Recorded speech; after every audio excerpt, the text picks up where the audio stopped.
Sir ఏమేమి పథకాలు ఇస్తున్నారు? సీఎం సార్ గురించి మీరు ఓటు ఎవరికి వేద్దాం అనుకుంటున్నారు? కేసీఆర్కి ఒకటి చెప్పండి. కేసీఆర్గా వేయాలని.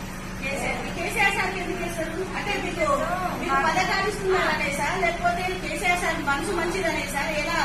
మాకు సెల్కర్కు మధ్యలో ఇస్తుంది. మాకు నీళ్ళు తెచ్చింది మధ్యలో. మా పిల్లల దేవుడు ఇట్లా ఆగదు. మాకు అమ్మాయిలు చచ్చిపోయి ఆడింటికి 5 లక్షలు ఇచ్చింది. ఇట్లా మీ అన్న చనిపోతే కేసీఆర్ సార్ సీఎం సార్ మీకు 5 లక్షలు ఇచ్చారా? మరి మీరు సీఎం సార్ కి కృతజ్ఞతలు చెప్పారా? మీ పాప ఇప్పుడు నెక్స్ట్ పెద్దగా అయింది. ఇప్పుడు నెక్స్ట్ కళ్యాణ లక్ష్మి కూడా వస్తుంది మీ పాపకి. మరి సీఎం సార్ గొప్పనా, మరి వేరే పార్టీ వాళ్ళు గొప్పనా? గొప్ప. మరి ఇక్కడ టీఆర్ఎస్ పార్టీ గెలవాలి, మంచిగా దీవెనలు ఇవ్వాలి మరి ఆ CM sir. Thank you so much. ఇక్కడ ఫస్ట్ చెన్నూరులో దిగడం జరిగింది.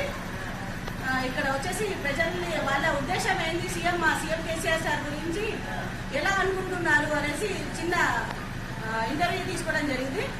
అదే మన టీఆర్ఎస్ పార్టీ తప్ప ఏ పార్టీ గెలదనేసి నేను ఇంకా నమ్మకంతో చెప్తున్నాను. జై తెలంగాణ. థ్యాంక్ యూ అమ్మా. ఓకే, మంచి అబ్బాయి దొరుకుతారు. Thank you.